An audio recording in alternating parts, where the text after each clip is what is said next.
1990년 가을, 인천 남동구의 한 아파트 단지에서 여성들이 사라지기 시작했습니다. 첫 번째는 9월 17일 저녁, 두 번째는 10월 3일 새벽, 세 번째는 10월 29일 오후.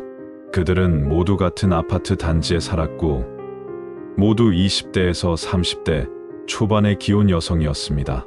그리고 그들은 모두 흔적도 없이 사라졌습니다. 진흥아파트. 1985년에 준공된 이 아파트 단지는 총 15개 동, 약 1200세대가 거주하는 당시로서는 꽤 큰 규모의 주거 단지였습니다. 지하철역에서 도보 10분 거리, 초등학교와 시장이 인접해 있어 젊은 부부들이 선호하는 곳이었습니다. 그러나 1990년 가을부터 이곳은 공포의 장소가 되었습니다. 경찰이 공식 수사에 착수한 것은 세 번째 실종 사건 이후였습니다. 그러나 그때는 이미 너무 늦었습니다. 증거는 사라졌고 목격자는 없었으며 단서는 거의 없었습니다. 아니, 정확히 말하면 단서가 없는 것처럼 보였습니다. 그러나 한 형사가 발견한 작은 실마리가 사건의 전모를 드러내기 시작했을 때 그 진실은 모두가 예상했던 것보다 훨씬 더 충격적이었습니다. 오늘 미스토리 BOX가 전하는 이야기, 1990년 인천 진흥아파트에서 벌어진 여성 연쇄 실종 사건. 30년이 지난 지금도 풀리지 않은 의문들과 그 속에 숨겨진 섬뜩한 진실에 관한 이야기입니다.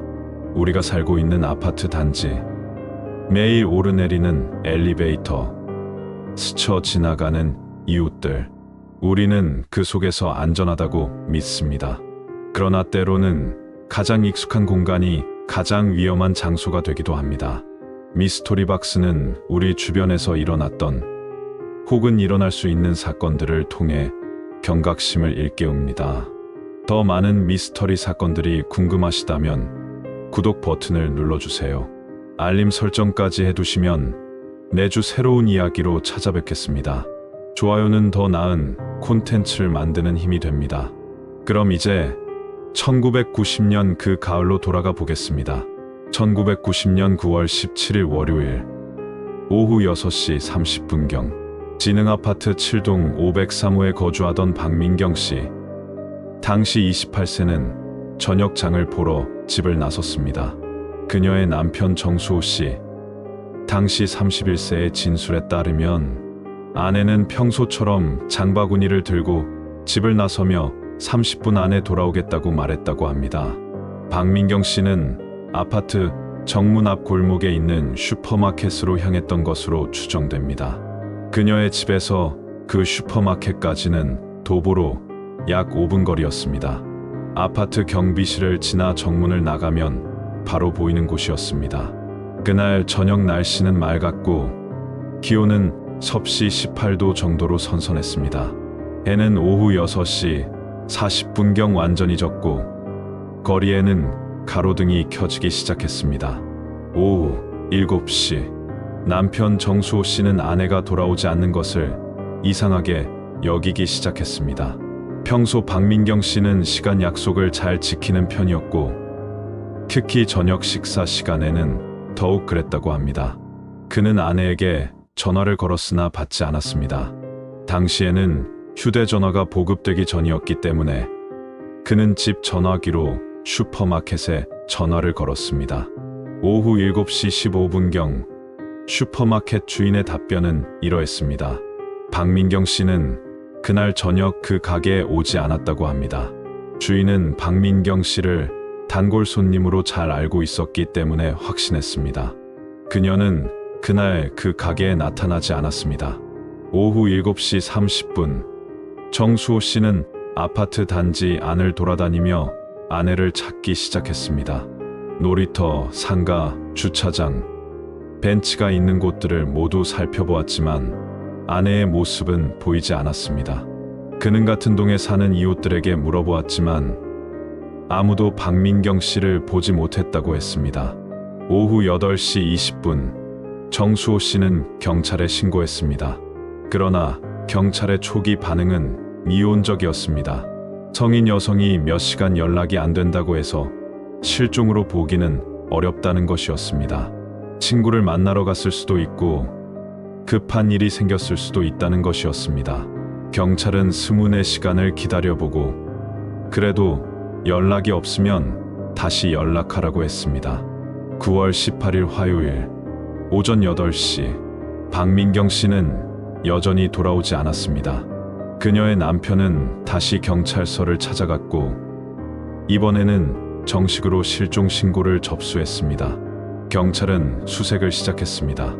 아파트 주변, 그녀가 자주 가던 장소들, 친구들의 집. 그러나 어디에서도 박민경 씨의 흔적은 발견되지 않았습니다. 이상한 점이 있었습니다. 박민경 씨는 장바구니를 들고 나갔지만 그 장바구니도 발견되지 않았습니다. 그녀가 입고 나간 옷은 베이지색 가디건의 청바지였는데 그런 차림의 여성을 본 사람이 없었습니다. 아파트 경비실의 경비원도 그날 저녁 박민경 씨가 정문을 통과하는 것을 보지 못했다고 진술했습니다. 그렇다면 박민경 씨는 어디로 사라진 것일까요?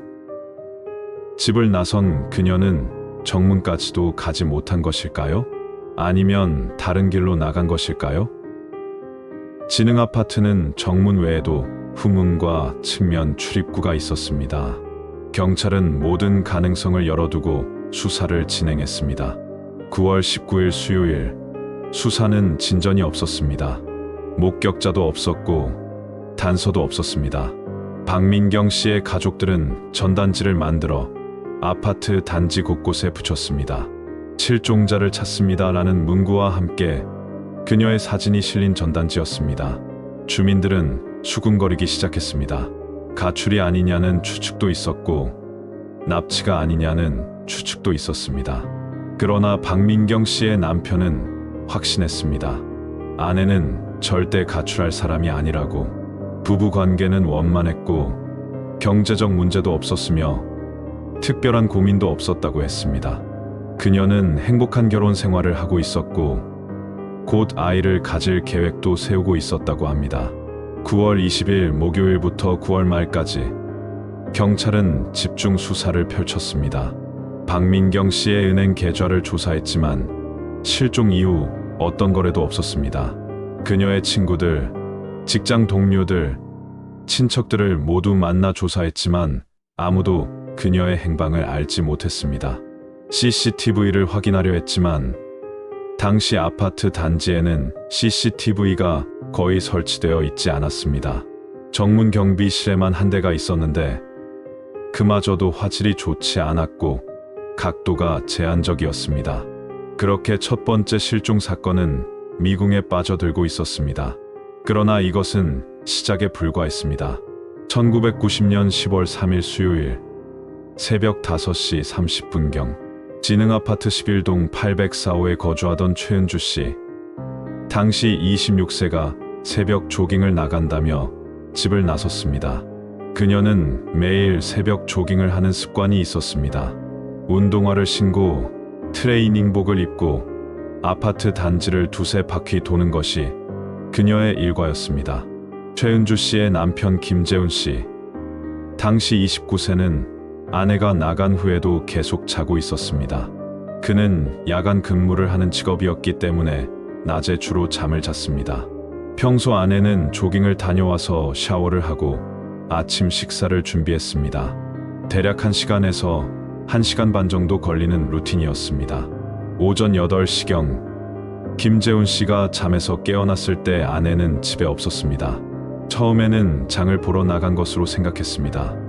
그러나 시간이 지나도 아내가 돌아오지 않자 이상함을 느끼기 시작했습니다. 그는 아내의 운동화가 현관에 없는 것을 확인했습니다. 조깅을 나간 채 돌아오지 않은 것이었습니다. 오전 9시 30분 김재훈 씨는 아파트 단지를 돌아다니며 아내를 찾기 시작했습니다. 아파트 주변 조깅 코스를 따라 걸어보았지만 아내의 모습은 보이지 않았습니다. 그는 같은 시간대에 조깅하는 다른 주민들에게 물어보았습니다. 몇몇 주민들은 최은주 씨를 알고 있었고 평소 그녀를 자주 봤다고 했습니다. 그러나 그날 새벽에는 보지 못했다고 했습니다. 오전 10시 40분, 김재훈 씨는 경찰에 신고했습니다. 이번에는 경찰의 반응이 달랐습니다. 한 달 전 같은 아파트 단지에서 여성 실종 사건이 있었기 때문입니다. 경찰은 즉시 출동했고 수색을 시작했습니다. 경찰은 아파트 단지 전체를 수색했습니다. 놀이터, 주차장, 화단, 쓰레기 치파장, 심지어 옥상까지. 그러나 최은주 씨의 흔적은 발견되지 않았습니다. 그녀가 입고 나간 빨간색 트레이닝복을 입은 여성을 본 사람도 없었습니다. 10월 3일 오후부터 10월 5일까지 경찰은 주변 지역으로 수색 범위를 확대했습니다. 아파트 인근 공원, 하천변, 야산 등을 샅샅이 뒤졌습니다. 수색견도 투입했습니다. 그러나 아무것도 발견되지 않았습니다. 이상한 점이 또 있었습니다. 최은주 씨가 조깅을 나갈 때는 항상 집 열쇠를 가지고 나갔습니다. 그녀는 작은 허리 파우치에 열쇠와 신분증을 넣어 가지고 다녔습니다. 그러나 그 파우치도 열쇠도 신분증도 발견되지 않았습니다. 더욱 이상한 것은 시간이었습니다. 새벽 5시 30분은 아직 어두운 시간이었습니다. 10월 초의 일출 시각은 대략 오전 6시 20분경이었으므로 최은주 씨가 집을 나섰을 때는 완전히 어두웠을 것입니다. 물론 아파트 단지에는 가로등이 있었지만 새벽 시간대에는 사람들이 거의 없었습니다. 경찰은 새벽 시간대에 아파트 단지를 돌아다닌 사람들을 찾기 시작했습니다. 신문 배달부, 우유 배달부, 청소 노동자들, 그들을 일일이 만나 조사했지만 아무도 최은주 씨를 보지 못했다고 했습니다. 아니, 정확히 말하면 한 사람만 그녀를 봤다고 했습니다.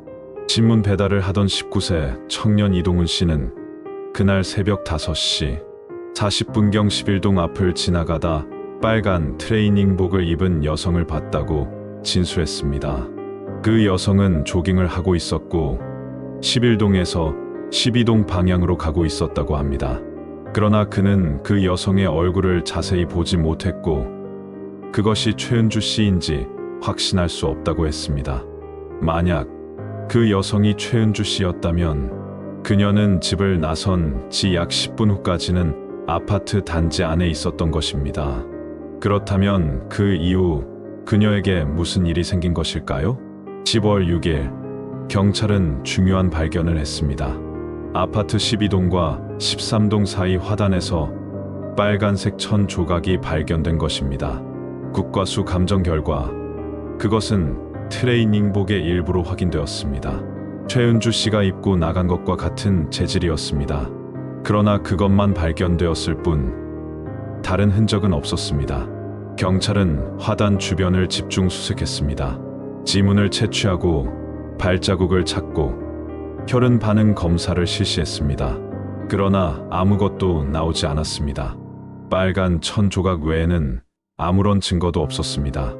이 시점에서 경찰은 두 사건의 연관성을 본격적으로 검토하기 시작했습니다. 박민경 씨와 최은주 씨, 두 사람 모두 같은 아파트 단지에 살았고 두 사람 모두 20대 기혼 여성이었으며 두 사람 모두 흔적도 없이 사라졌습니다. 이것이 우연일까요? 아니면 연쇄 범죄일까요? 경찰은 두 사건의 공통점을 분석했습니다. 첫째, 두 여성 모두 집 근처에서 사라졌습니다. 둘째, 두 여성 모두 혼자 있을 때 사라졌습니다. 셋째, 두 사건 모두 목격자가 거의 없었습니다. 넷째, 두 사건 모두 어떤 물리적 흔적도 남기지 않았습니다. 이것은 계획적인 범죄의 특징이었습니다. 범인은 사전에 피해자를 선정하고 그들의 생활 패턴을 파악하고 범행 시기와 장소를 신중하게 선택한 것으로 보였습니다.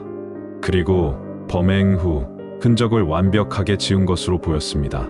10월 중순, 경찰은 아파트 주민들을 대상으로 전수조사를 실시했습니다. 1200세대를 일일이 방문하며 수상한 점이 없었는지, 이상한 사람을 목격하지 않았는지 물어보았습니다. 그러나 대부분의 주민들은 아무것도 모른다고 했습니다. 일부 주민들은 두려움을 표현했습니다. 같은 아파트에서 2명의 여성이 사라졌다는 사실에 불안해했습니다. 여성들은 밤에 혼자 외출하기를 꺼려했고 아이들의 학교 시간을 철저히 관리했습니다. 아파트 분여회는 자체 순찰팀을 구성했고 경비를 강화했습니다. 그러나 이 모든 노력에도 불구하고 세 번째 사건은 막을 수 없었습니다. 1990년 10월 29일 월요일 오후 3시 20분경 진흥아파트 5동 1202호에 거주하던 한지영 씨, 당시 31세는 아파트 지하 세탁실로 빨래를 가지러 내려갔습니다.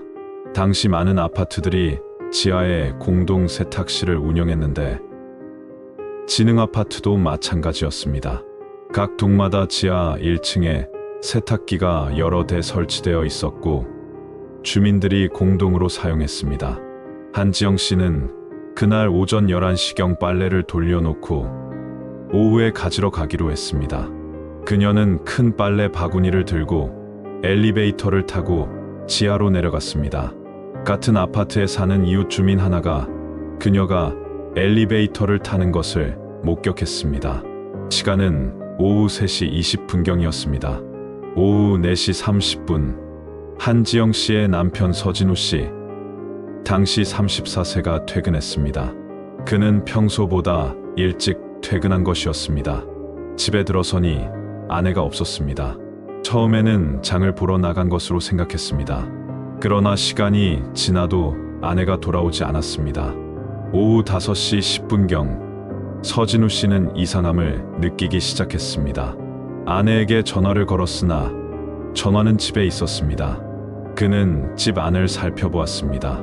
아내의 가방도 있었고 외투도 걸려 있었습니다. 그녀가 급하게 외출한 것 같지는 않았습니다. 오후 5시 30분 서진우 씨는 아파트 단지를 돌아다니며 아내를 찾기 시작했습니다. 그러다 같은 층에 사는 이웃을 만났습니다. 그 이웃은 오후 3시경 한지영 씨가 빨래 바구니를 들고 나가는 것을 봤다고 했습니다. 세탁실로 가는 것 같았다고 했습니다. 서진우 씨는 즉시 지하 세탁실로 내려갔습니다. 세탁실 문을 열자 그곳에는 세탁기 한 대가 돌아가고 있었습니다. 그러나 아내의 모습은 보이지 않았습니다. 그는 세탁기 안을 확인했습니다. 그것은 다른 집의 빨래였습니다. 그는 주변을 둘러보았습니다. 구석에 빨래 바구니 하나가 놓여 있었습니다. 그것은 아내의 것이었습니다. 바구니 안에는 마른 빨래가 그대로 들어 있었습니다. 아내는 빨래를 꺼내서 바구니에 담았지만 그것을 가지고 올라가지 못한 것이었습니다. 그렇다면 그녀는 어디로 간 것일까요? 오후 5시 45분 서진우 씨는 경찰에 신고했습니다. 이번에는 경찰이 즉시 출동했습니다. 같은 아파트에서 세 번째 여성 실종 사건이었기 때문입니다. 경찰은 이것이 연쇄 범죄임을 확신했습니다. 경찰은 지하 세탁실을 봉쇄하고 과학수사팀을 투입했습니다. 지문을 채취하고 혈흔을 찾고 증거물을 수집했습니다. 세탁실은 약 20평방미터 크기의 좁은 공간이었습니다. 벽면을 따라 세탁기 6대가 설치되어 있었고 한쪽에는 건조대와 다리미가 놓여 있었습니다. 천장에는 형광등이 2개 있었고 환기구가 하나 있었습니다. 과학수사 결과 이상한 점이 발견되었습니다. 세탁실 바닥에서 작은 혈흔이 검출된 것입니다. 양이 많지는 않았지만 분명히 혈액이었습니다. DNA 검사 결과 그것은 한지영 씨의 혈액형과 일치했습니다. 그러나 정확한 DNA 매칭을 위해서는 더 많은 시간이 필요했습니다. 또 다른 발견이 있었습니다. 세탁실 뒤편 환기구 근처에서 머리카락 몇 가닥이 발견된 것입니다. 그것도 한지영 씨의 것으로 추정되었습니다. 그리고 환기구 덮개가 살짝 열려 있었습니다. 경찰은 환기구를 조사했습니다. 그것은 지름 약 50cm의 원형 환기구였습니다. 덮개를 열어보니 안쪽으로 통로가 이어져 있었습니다. 그러나 그 통로는 좁고 어두웠으며 성인이 들어가기에는 너무 작아 보였습니다. 그럼에도 불구하고 경찰은 환기구 내부를 수색했습니다. 소형 카메라를 넣어 내부를 촬영했습니다. 환기구는 건물 외벽으로 이어져 있었고 약 10m 정도 떨어진 곳에 외부 출구가 있었습니다. 그러나 그 안에서는 아무것도 발견되지 않았습니다. 10월 29일 밤부터 10월 30일까지 경찰은 아파트 전체를 수색했습니다. 지하 주차장, 각 층 복도, 옥상, 비상계단, 심지어 쓰레기 집화장까지 수색견도 투입했고 여러 상 카메라도 사용했습니다. 그러나 한지영 씨는 발견되지 않았습니다. 10월 31일 경찰은 중대 발표를 했습니다. 진흥아파트에서 발생한 3건의 여성 실종 사건을 연쇄 범죄로 규정하고 특별수사본부를 설치한다는 것이었습니다.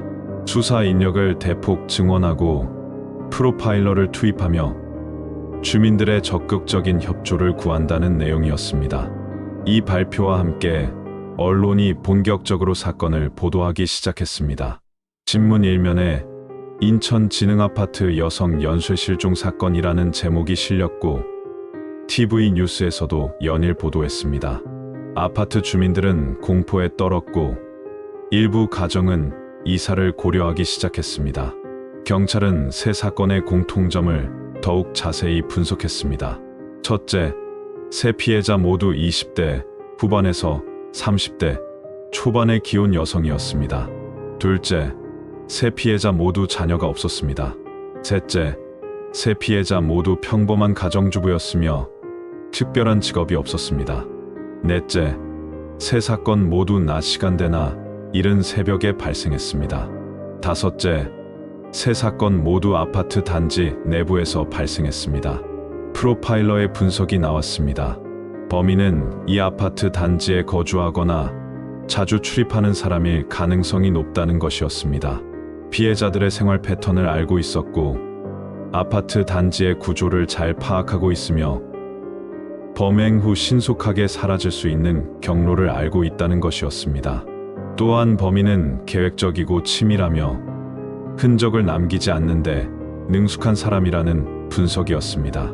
11월 초 경찰은 아파트 거주자들과 관리사무소 직원들, 경비원들, 청소 노동자들을 모두 조사했습니다. 범행 시각에 어디에 있었는지, 무엇을 하고 있었는지, 수상한 사람을 보지 않았는지 일일이 확인했습니다. 그 과정에서 몇몇 수상한 인물들이 거론되었습니다. 한 명은 오동에 거주하는 40대 남성이었습니다. 그는 평소 여성들을 유심히 쳐다본다는 신고가 여러 번 있었습니다. 경찰은 그를 소환해 조사했습니다. 그러나 그는 범행 시각에 회사에 있었다는 확실한 알리바이가 있었고 그의 집을 압수수색했지만 아무런 증거도 발견되지 않았습니다. 또 한 명은 아파트 관리사무소에서 일하는 30대 남성 직원이었습니다. 그는 아파트 전체의 마스터키를 가지고 있었고 지하 세탁실에도 자유롭게 출입할 수 있었습니다.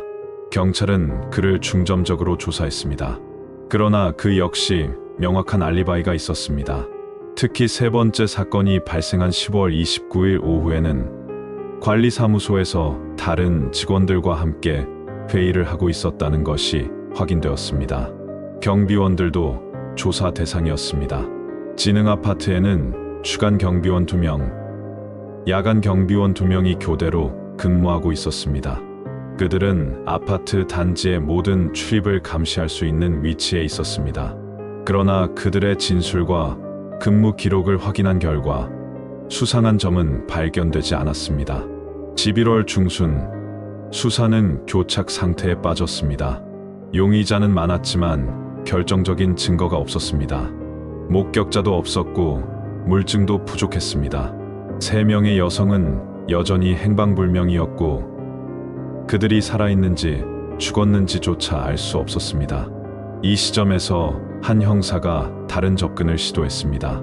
40대 중반의 베테랑 형사 강동혁은 세 사건의 시간대를 다시 분석하기 시작했습니다. 첫 번째 사건은 9월 17일 오후 6시 30분경, 두 번째 사건은 10월 3일 새벽 5시 30분경, 세 번째 사건은 10월 29일 오후 3시 20분경. 시간대가 모두 달랐습니다. 그러나 강동혁 형사는 다른 패턴을 발견했습니다. 세 사건 모두 요일이 특정했습니다. 첫 번째는 월요일, 두 번째는 수요일, 세 번째는 월요일. 그리고 세 사건의 간격을 보면 첫 번째와 두 번째 사이는 16일, 두 번째와 세 번째 사이는 26일이었습니다. 일정한 패턴은 아니었지만 뭔가 의미가 있어 보였습니다. 강동혁 형사는 또 다른 공통점을 찾았습니다. 세 피해자가 실종된 장소의 위치였습니다. 첫 번째 피해자는 7동, 두 번째 피해자는 11동, 세 번째 피해자는 5동. 아파트 배치도를 보면 이 세 동은 삼각형 모양으로 배치되어 있었습니다. 그리고 그 삼각형의 중심에는 아파트 관리사무소가 있었습니다. 이것이 의미하는 바는 무엇일까요? 범인은 관리사무소와 관련이 있는 사람일까요? 아니면 그것은 단순한 우연일까요? 강동혁 형사는 관리사무소 직원들의 근무 기록을 다시 확인했습니다. 그리고 한 가지 흥미로운 사실을 발견했습니다. 세 사건이 발생한 날짜에 모두 근무한 직원이 한 명 있었습니다. 바로 청소 담당 직원인 이철민 씨. 당시 38세였습니다. 이철민 씨는 아파트 관리사무소 소속으로 청소와 자비를 담당하고 있었습니다. 그는 아파트 단지 전체를 돌아다니며 청소를 했고 지하 세탁실과 주차장, 계단 등을 관리했습니다. 그는 마스터키는 없었지만 건물의 거의 모든 공간에 접근할 수 있었습니다. 강동혁 형사는 이철민 씨의 신상을 조사했습니다. 그는 독신이었고 아파트 근처의 작은 원룸에서 혼자 살고 있었습니다. 그는 5년 전부터 이 아파트에서 일해왔고 성실하다는 평가를 받고 있었습니다. 전과 기록은 없었습니다. 11월 20일 강동혁 형사는 이철민 씨를 비공식적으로 만났습니다. 커피를 마시며 가벼운 대화를 나누는 형식이었습니다. 강 형사는 사건에 대해 물어보았고 이철민 씨는 협조적으로 답변했습니다. 저도 무섭습니다. 같은 아파트에서 세 분이나 사라지다니요. 혹시 이상한 사람을 보신 적 있으세요? 글쎄요. 아파트에 사람이 워낙 많아서요. 다들 비슷비슷해 보여요. 일하시면서 여성분들을 자주 보셨을 텐데요. 네, 청소하다 보면 자주 마주치죠. 인사 정도는 나누고요. 실종된 세 분을 아셨나요? 얼굴은 본 것 같은데 잘 모르겠어요. 워낙 사람이 많아서요. 대화는 평범했습니다. 이철민 씨는 긴장하는 기색도 없었고 수상한 점도 보이지 않았습니다. 강 형사는 그를 보내주었습니다. 그러나 마음 한구석에 무언가 걸리는 것이 있었습니다. 11월 25일 강동혁 형사는 이철민 씨의 동선을 추적하기 시작했습니다. 그가 새 사건 발생 당시 어디에 있었는지 확인하는 것이었습니다.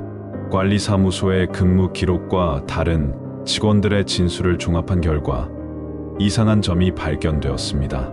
첫 번째 사건이 발생한 9월 17일 오후 6시 30분경 이철민 씨는 근무 시간이 끝나고 퇴근 준비를 하고 있었다고 했습니다. 그러나 정확히 몇 시에 퇴근했는지는 기록이 없었습니다. 관리사무소 직원들은 그날 그가 평소보다 늦게 퇴근한 것 같다고 진술했습니다. 두 번째 사건이 발생한 10월 3일 새벽 5시 30분경 이철민 씨는 아직 출근 전이었습니다. 그의 출근 시간은 오전 7시였습니다. 그러나 그날 그가 평소보다 일찍 나타났다는 목격담이 있었습니다.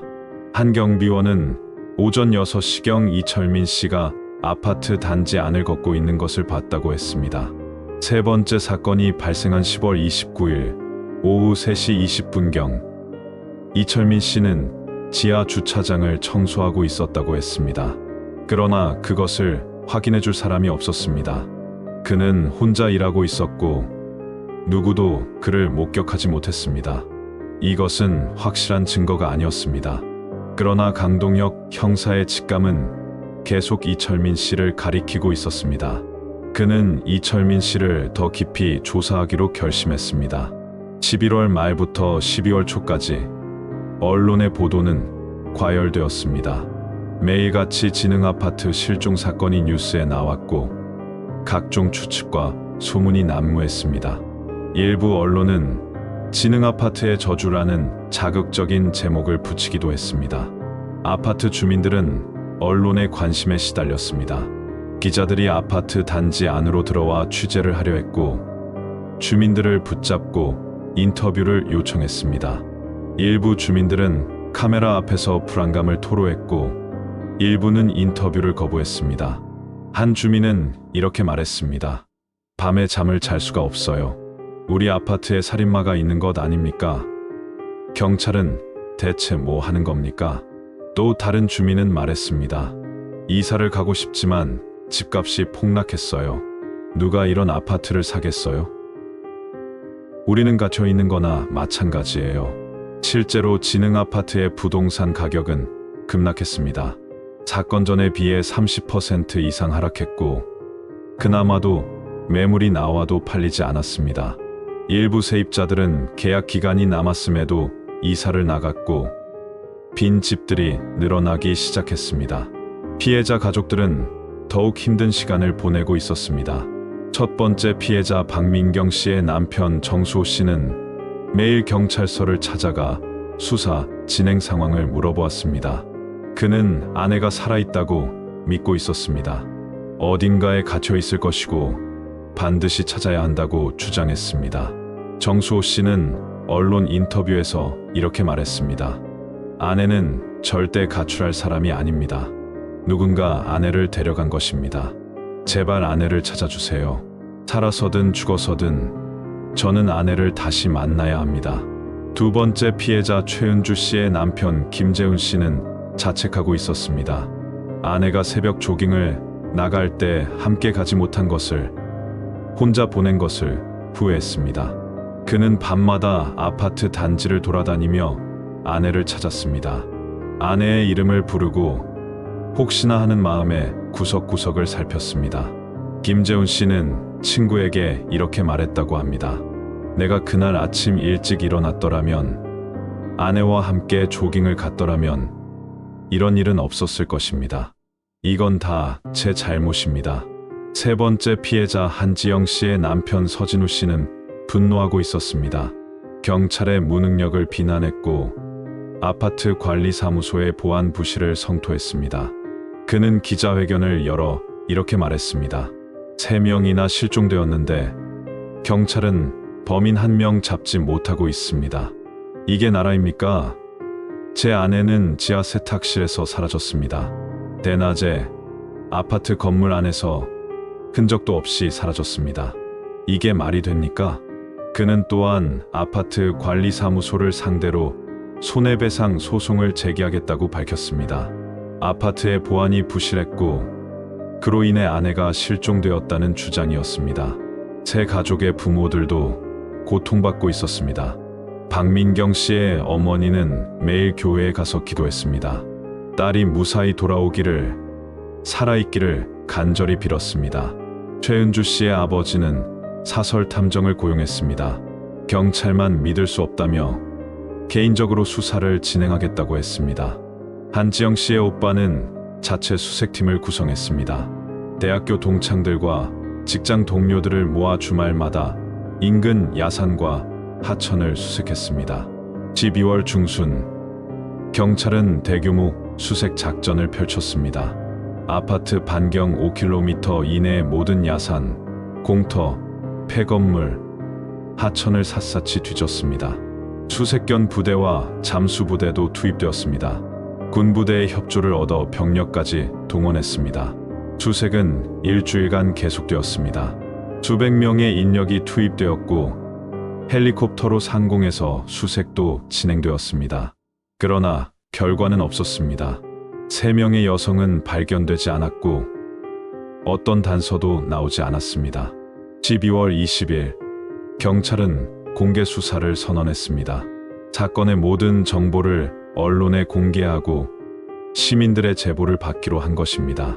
제보 전화번호가 공개되었고 제보자에게는 포상금을 지급하겠다고 발표했습니다. 제보가 쏟아져 들어왔습니다.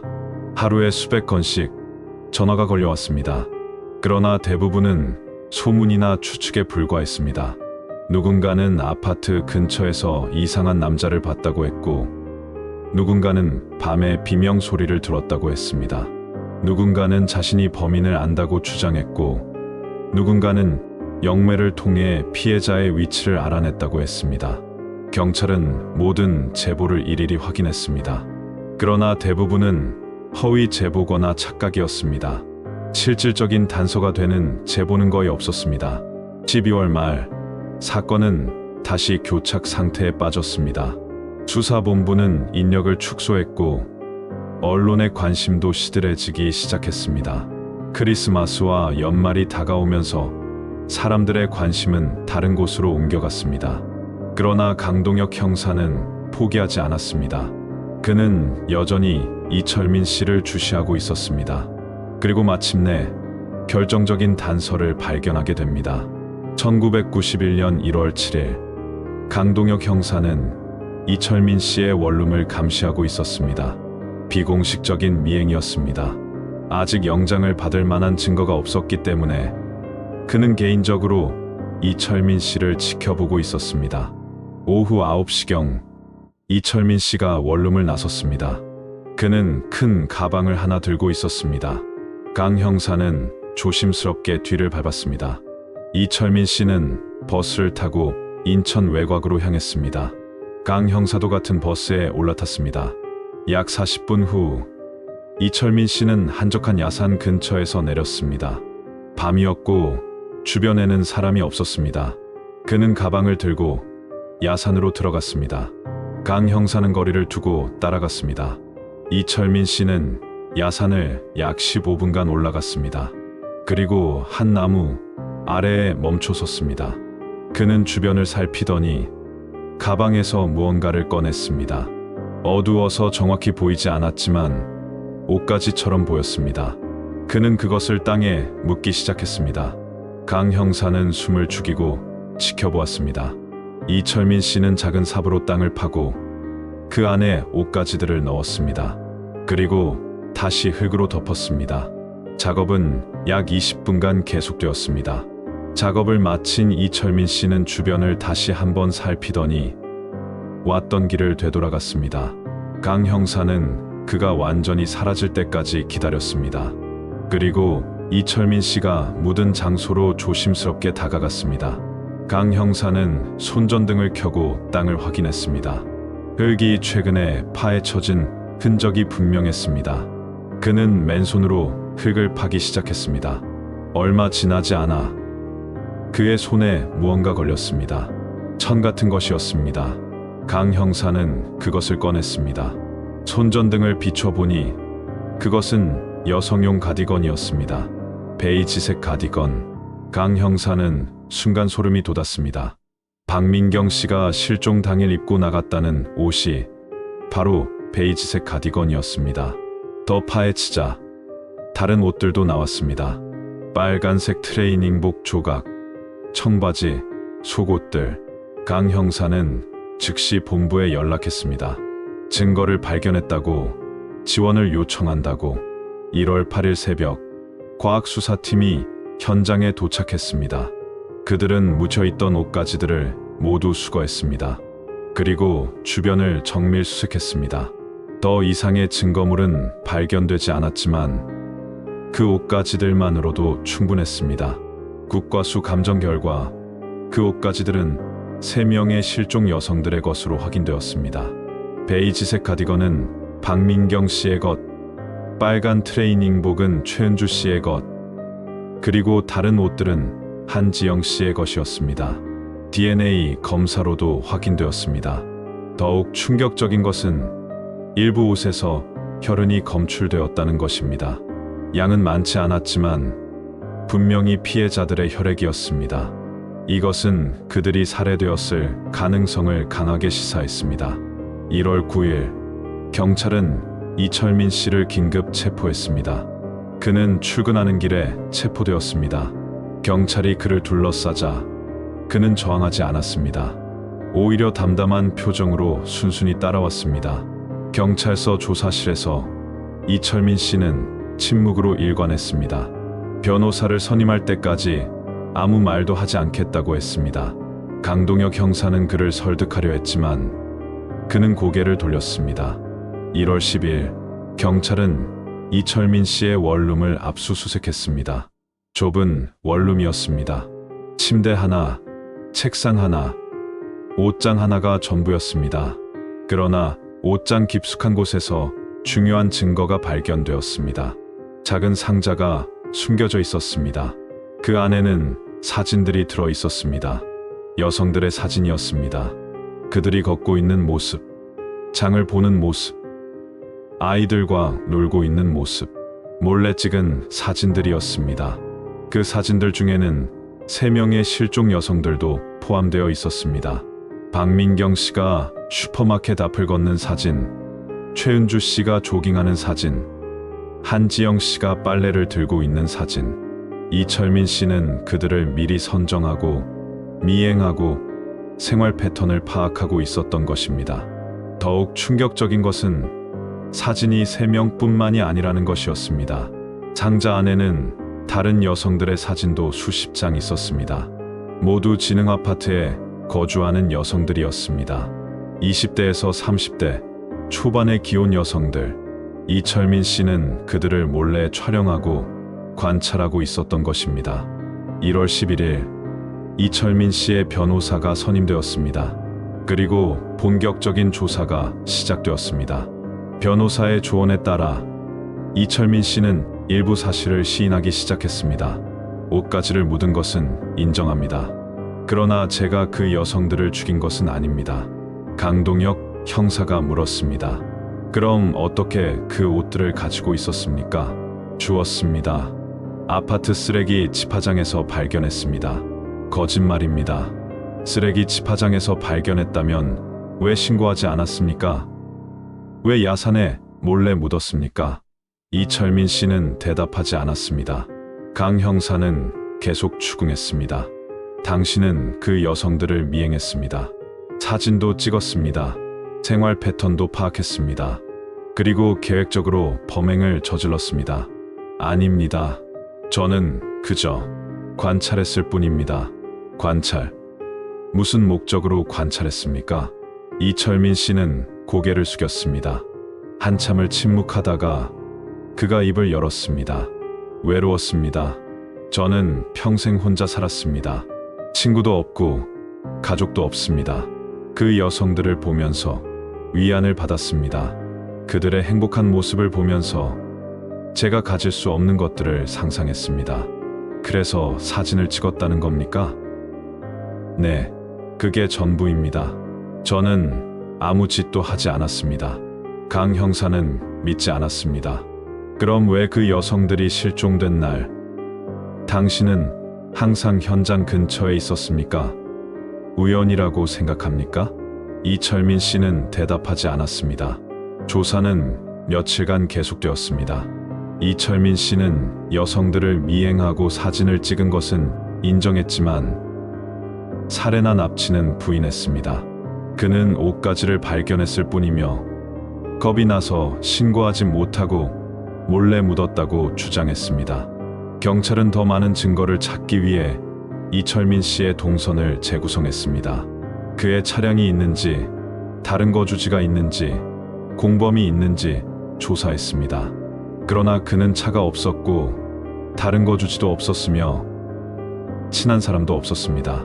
1월 15일, 검찰은 이철민 씨를 살인 및 사체 유기 혐의로 기소했습니다.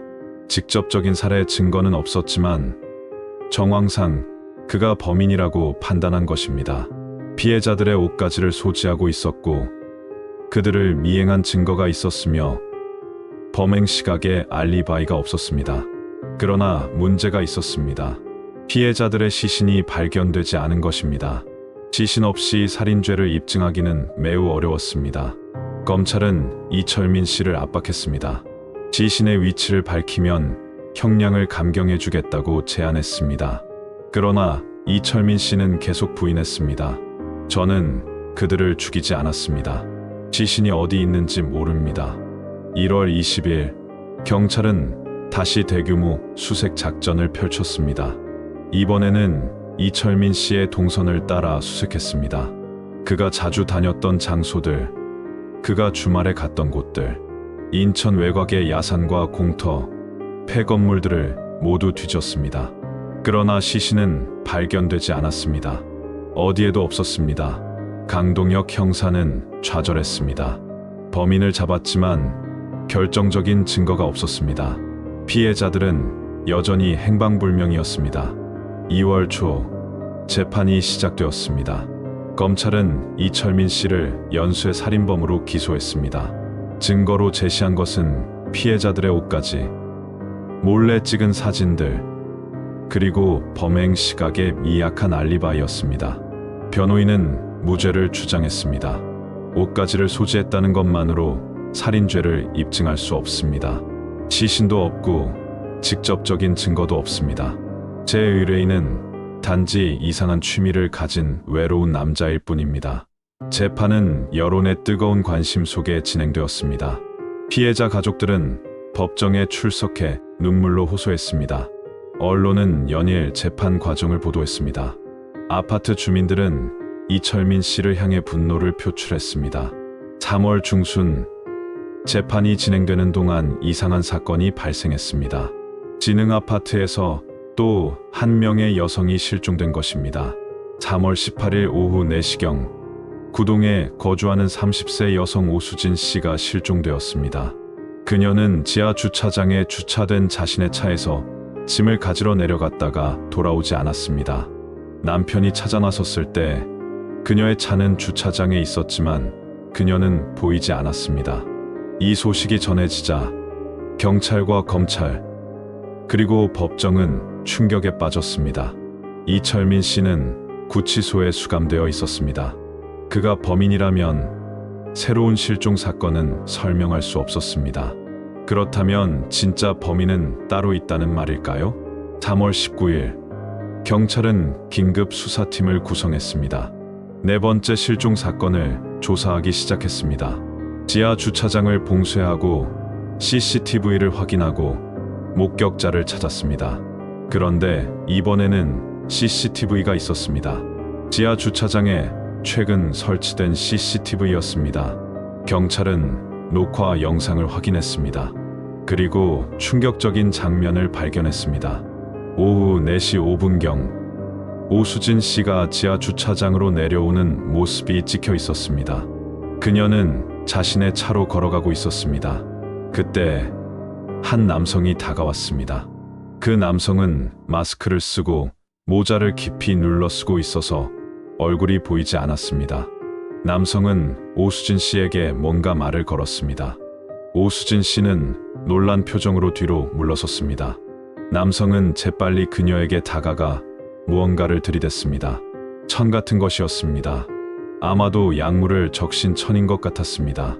오수진 씨는 몸부림쳤지만 곧 축 늘어졌습니다. 남성은 그녀를 안아들고 주차장 한쪽으로 끌고 갔습니다. CCTV에 사각지대였습니다. 그 이후의 모습은 찍히지 않았습니다. 경찰은 그 남성을 추적했습니다. 주차장 입구의 CCTV를 확인했습니다. 약 10분 후 같은 남성이 주차장을 나가는 모습이 찍혀 있었습니다. 그는 혼자였습니다. 오수진 씨의 모습은 보이지 않았습니다. 남성은 도보로 아파트 단지를 빠져나갔습니다. 정문 CCTV에도 그의 모습이 찍혔습니다. 그러나 여전히 마스크와 모자로 얼굴을 가리고 있어서 신원을 확인할 수 없었습니다. 경찰은 그의 체격과 걸음걸이를 분석했습니다. 키는 약 175cm, 보통 체격, 걸음걸이는 자연스러웠고 특별한 특징이 없었습니다. 나이는 30대에서 40대로 추정되었습니다. 이 남성은 누구일까요? 이철민 씨와 관련이 있을까요? 아니면 모방 범죄일까요? 3월 20일 검찰은 재판 연기를 신청했습니다. 새로운 사건이 발생했고 수사가 필요하다는 이유였습니다. 법원은 이를 받아들였습니다. 이철민 씨는 구치소에서 이 소식을 들었습니다. 그리고 처음으로 웃었다고 합니다. 교도관에게 말했다고 합니다. 제가 범인이 아니라는 증거 아닙니까? 이제 믿으시겠습니까? 그러나 경찰은 다른 가능성도 검토했습니다. 이철민 씨에게 공범이 있을 가능성, 혹은 그가 감옥에서 외부 인물에게 지시했을 가능성. 경찰은 이철민 씨의 접견 기록과 서신 기록을 모두 조사했습니다. 그러나 이철민 씨는 구치소에 수감된 이후 아무도 만나지 않았습니다. 변호사 외에는 접견한 사람이 없었고 편지도 보내지 않았습니다. 그는 완전히 고립되어 있었습니다. 3월 25일 경찰은 중요한 발견을 했습니다. 지하 주차장의 다른 CCTV 영상을 분석하던 중 범인이 오수진 씨를 끌고 간 방향을 파악한 것입니다. 주차장 구석에 비상 출구였습니다. 비상 출구는 지하 주차장에서 외부로 직접 연결되는 문이었습니다. 평소에는 잠겨 있어야 했지만 그날은 열려 있었습니다. 자물쇠가 인위적으로 파손되어 있었습니다. 범인은 미리 그 문을 열어두고 범행 후 그곳으로 빠져나간 것으로 보였습니다. 비상 출구 밖은 아파트 뒤편의 공터였습니다. 거기에는 CCTV가 없었습니다. 범인은 그것을 알고 있었던 것입니다. 그는 아파트의 구조를 정확히 파악하고 있었습니다. 경찰은 다시 아파트 관계자들을 조사했습니다. 이철민 씨 외에 아파트 구조를 잘 아는 사람이 누가 있을까요? 관리사무소 직원들, 경비원들, 건설 당시 관련자들. 경찰은 그들을 모두 소환해 조사했습니다. 그러나 특별히 의심되는 사람은 없었습니다. 모두 범행 시각에 명확한 알리바이가 있었습니다. 4월 초 수사는 다시 교착 상태에 빠졌습니다. 네 번째 피해자도 발견되지 않았고 범인의 정체도 밝혀지지 않았습니다. 이철민 씨의 재판은 보류되었고 그는 여전히 구치소에 수감되어 있었습니다. 피해자 가족들은 절망했습니다. 4명의 여성이 사라졌지만 아무도 찾지 못하고 있었습니다. 범인도 잡지 못하고 있었습니다. 이것이 과연 해결될 수 있는 사건일까요?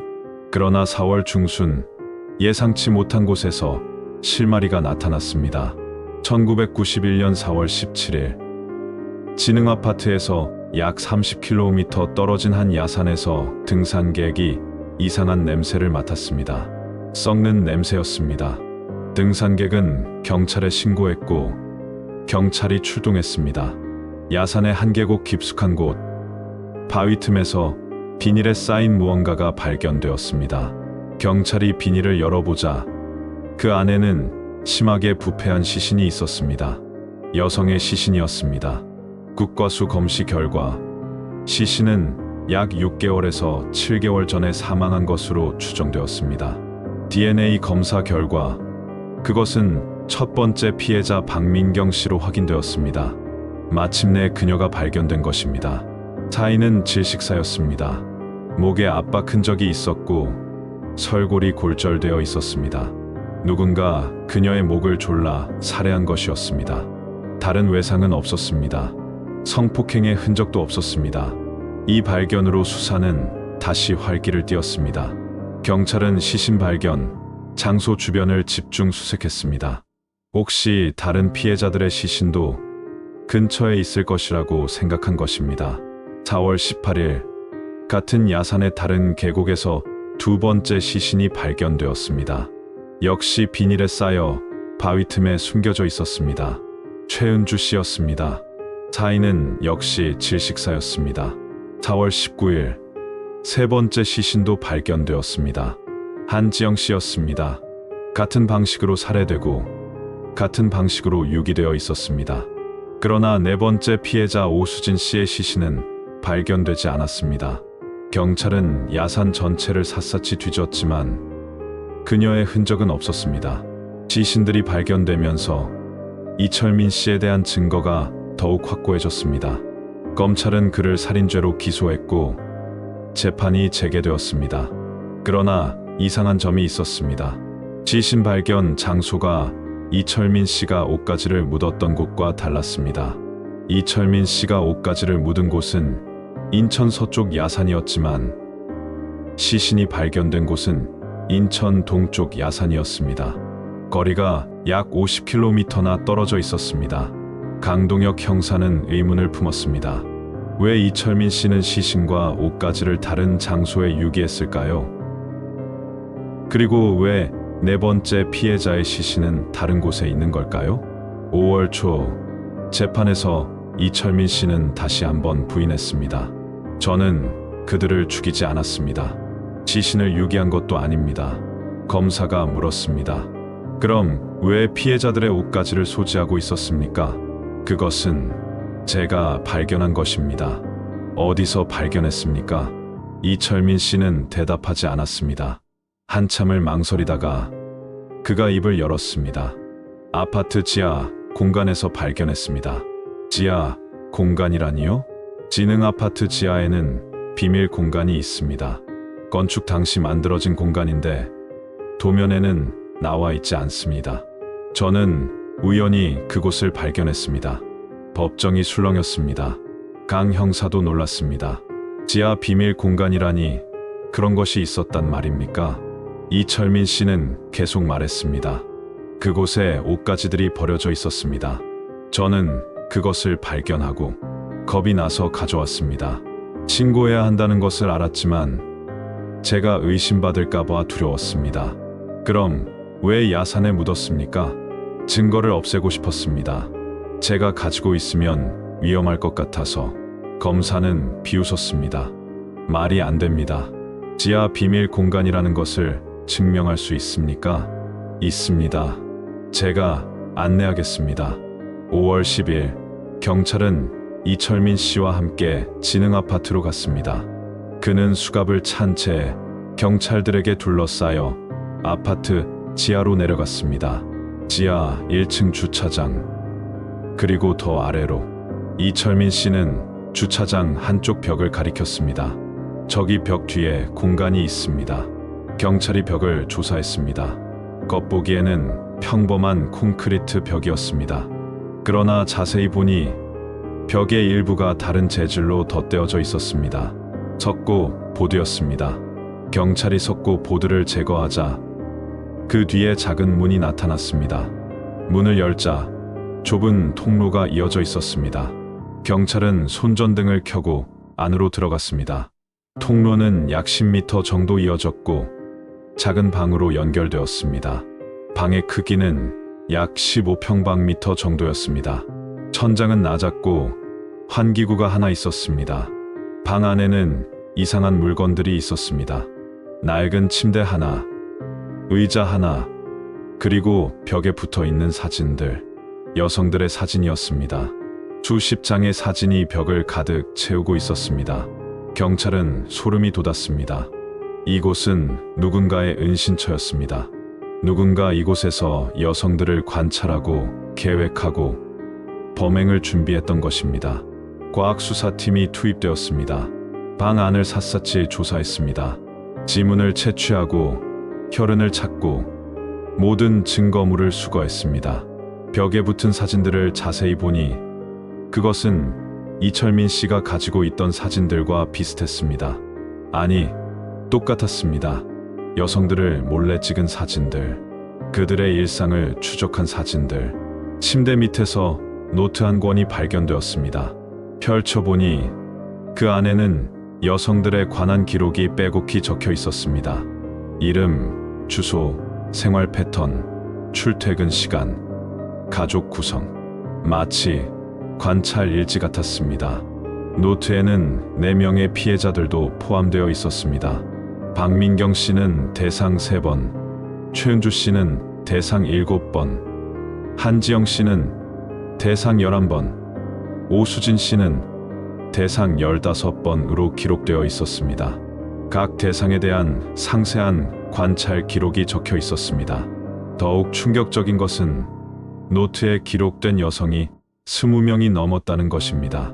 4명은 이미 실종되었고 나머지는 아직 아파트에 살고 있는 여성들이었습니다. 범인은 더 많은 범행을 계획하고 있었던 것입니다. 강동혁 형사는 이철민 씨를 쳐다보았습니다. 이게 당신이 한 짓입니까?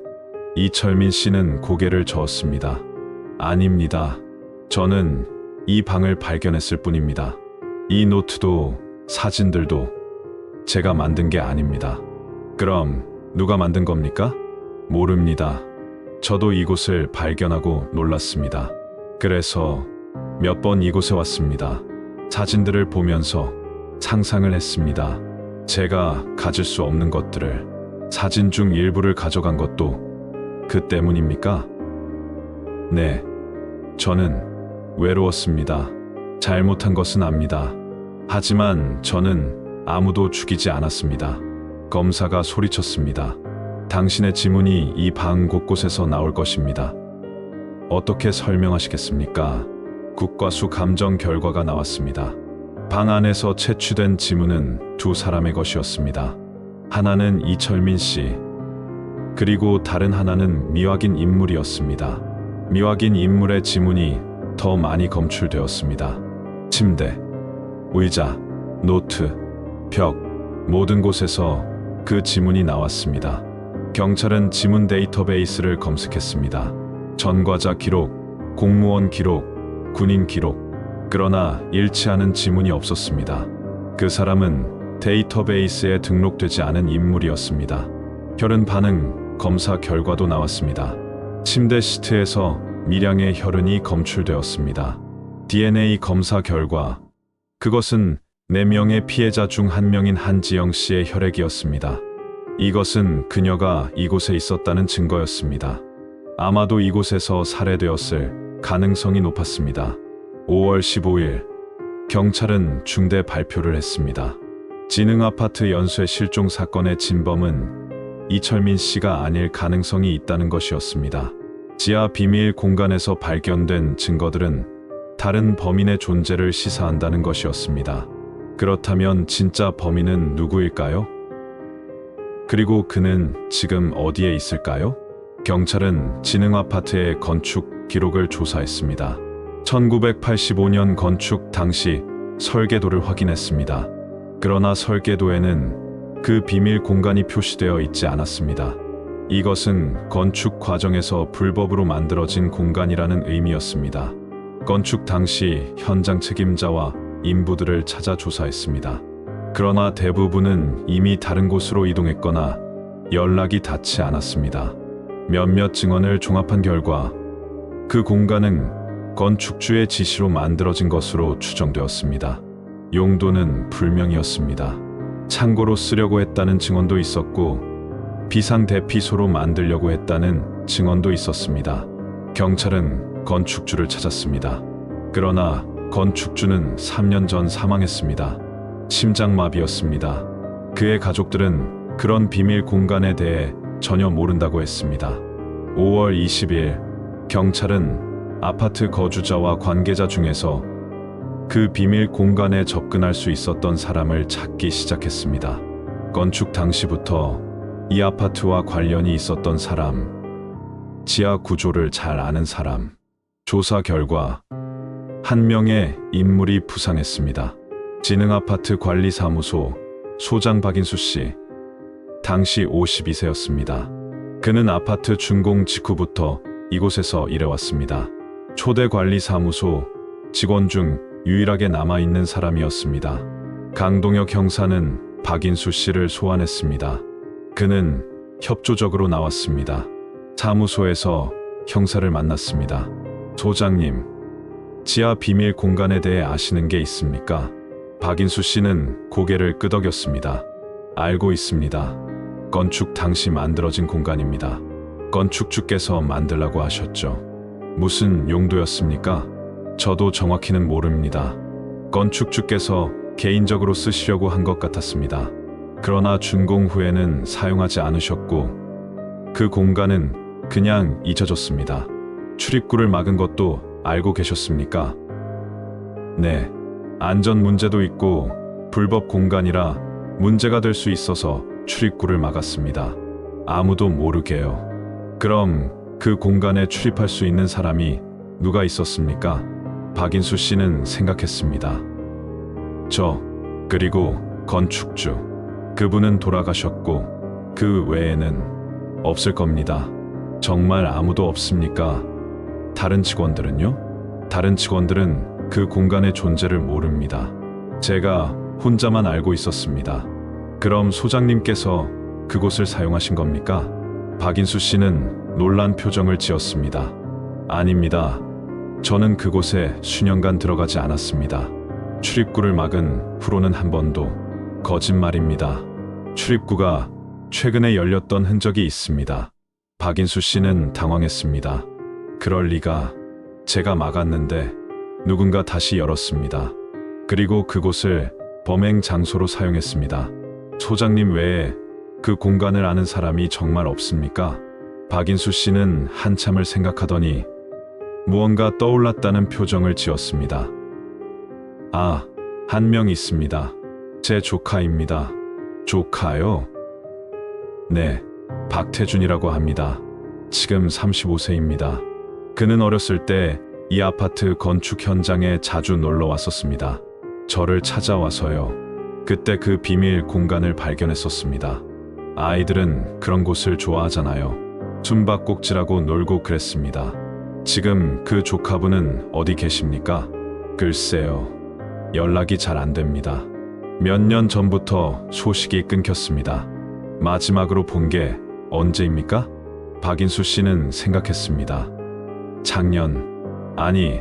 재작년쯤인 것 같습니다. 잠깐 찾아왔었습니다. 일자리를 구하고 있다고 했습니다. 그때 그를 도와주셨습니까? 네, 이 아파트 청소 일을 소개해줬습니다. 그런데 얼마 안 가서 그만뒀습니다. 강 형사는 전율을 느꼈습니다. 청소 일을 소개해줬다고요?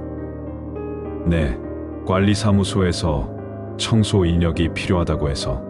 그 조카분이 이철민 씨와 함께 일한 적이 있습니까? 네, 같은 시기에 일했습니다. 그런데 태준이가 먼저 그만두고 이철민 씨만 남았습니다. 강 형사는 즉시 박태준의 신상을 조회했습니다. 그러나 이상한 점이 있었습니다. 박태준이라는 이름으로 등록된 사람이 여러 명 있었지만 박인수 씨의 조카와 일치하는 사람을 찾을 수 없었습니다. 소장님, 조카분의 주민등록번호를 아십니까?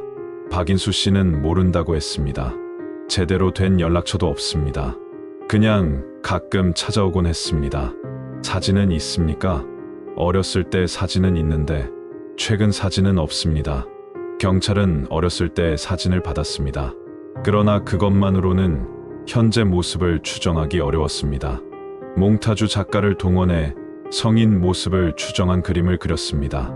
5월 25일, 경찰은 박태준의 몽타주를 공개했습니다. 그리고 시민들에게 제보를 요청했습니다. 이 남자를 본 적이 있는 사람은 신고해달라고 했습니다.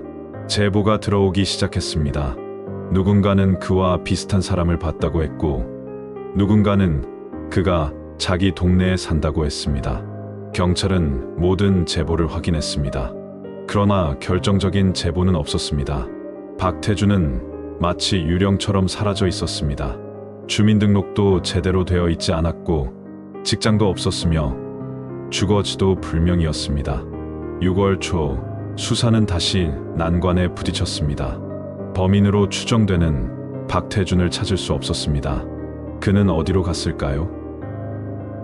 아직도 인천에 있을까요? 아니면 다른 지역으로 도망쳤을까요? 그리고 네 번째 피해자 오수진 씨는 어디에 있을까요? 그녀는 아직 살아있을까요? 경찰은 오수진 씨의 수색을 계속했습니다. 인천 전역, 그리고 인근 지역까지 수색 범위를 넓혔습니다. 그러나 그녀의 흔적은 발견되지 않았습니다. 6월 15일, 재판에서 이철민 씨에 대한 판결이 내려졌습니다. 법원은 그에게 징역 5년을 선고했습니다. 살인죄는 인정되지 않았습니다. 증거가 불충분했기 때문입니다. 그러나 시체 은닉방조죄와 스토킹 관련 혐의로 유죄 판결을 받았습니다. 이철민 씨는 항소하지 않았습니다. 그는 형을 순순히 받아들였습니다. 그리고 교도소로 이송되었습니다. 그러나 진짜 범인 박태준은 여전히 잡히지 않았습니다. 사건은 미제 사건으로 남게 되었습니다. 2020년 30년이 흘렀습니다.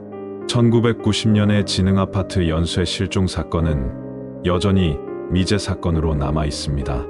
4명의 여성 중 3명의 시신은 발견되었지만 오수진 씨는 아직도 행방불명입니다. 범인으로 추정되는 박태준도 잡히지 않았습니다. 이철민 씨는 5년 복역 후 출소했습니다. 그는 조용히 살고 있다고 합니다. 여전히 혼자 살며 사람들을 피하고 있습니다. 그는 인터뷰 요청을 모두 거부했습니다. 강동혁 형사는 정년퇴직했습니다. 그러나 그는 아직도 이 사건을 잊지 못하고 있습니다. 그는 개인적으로 수사를 계속하고 있습니다. 박태준을 찾기 위해, 오수진 씨를 찾기 위해 피해자 가족들은 여전히 고통받고 있습니다. 박민경 씨의 남편은 재혼했지만 첫 아내를 잊지 못한다고 합니다. 최은주 씨의 남편은 우울증을 앓고 있습니다. 한지영 씨의 남편은 음주 문제로 힘들어하고 있습니다. 오수진 씨의 남편은 아직도 아내를 기다리고 있습니다. 진흥아파트는 2015년 재건축되었습니다. 낡은 건물은 허물어지고 새로운 아파트가 들어섰습니다.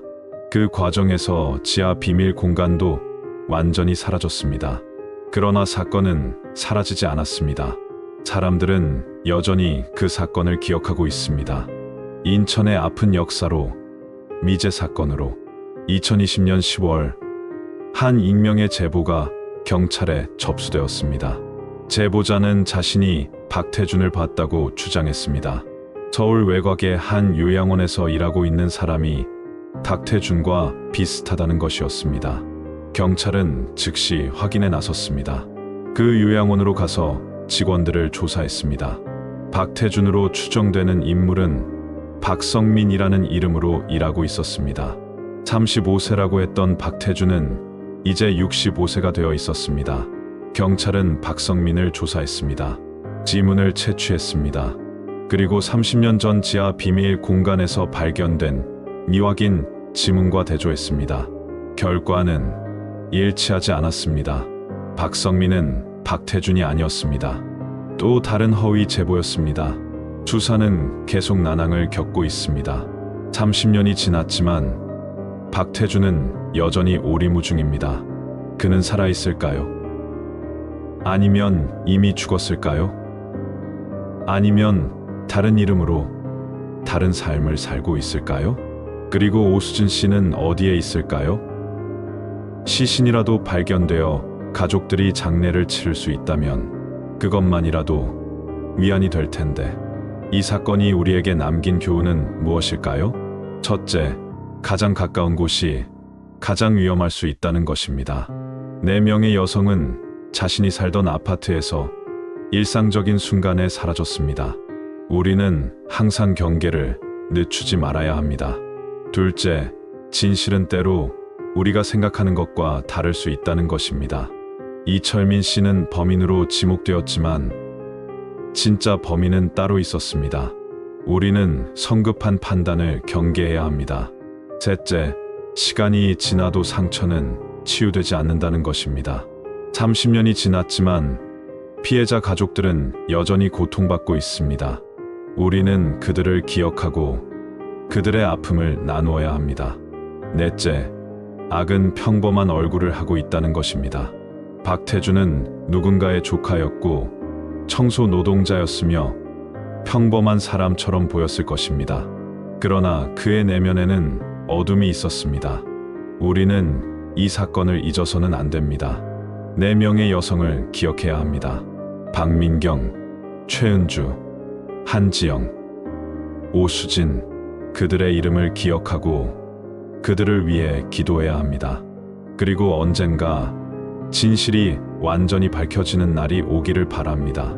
1990년 인천 진흥아파트에서 벌어진 여성 연쇄 실종 사건. 30년이 지난 지금도 완전히 해결되지 않은 이 사건은 우리에게 많은 것을 생각하게 합니다. 4명의 여성이 사라졌습니다.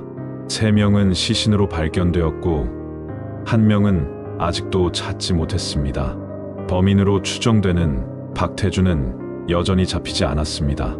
혹시 여러분 중에 박태준에 대한 정보를 알고 계신 분이 있다면 경찰에 제보해 주시기 바랍니다. 작은 단서라도 사건 해결에 도움이 될 수 있습니다. 미스토리박스는 앞으로도 잊혀진 사건들, 이제 사건들을 조명하며 진실을 찾는 여정을 계속하겠습니다. 구독과 좋아요, 알림 설정 부탁드립니다. 오늘 이야기는 여기까지입니다. 시청해 주셔서 감사합니다. 그리고 마지막으로 꼭 말씀드려야 할 것이 있습니다. 본 채널의 모든 콘텐츠는 엔터테인먼트 목적으로 제작되었습니다. 일부 실제 사건에서 영감을 얻은 창작 콘텐츠이며 등장하는 인물, 장소, 사건은 모두 허구로 특정 단체, 종교, 인물과는 무관합니다. 실제로 피해를 입으신 분들과 그 가족들에게는 깊은 애도를 표합니다. 이 이야기가 누군가에게 상처가 되지 않기를 바라며 오직 경각심을 일깨우고 안전의식을 높이는 데 도움이 되기를 바랍니다. 다음 주에 또 다른 이야기로 찾아뵙겠습니다. 감사합니다.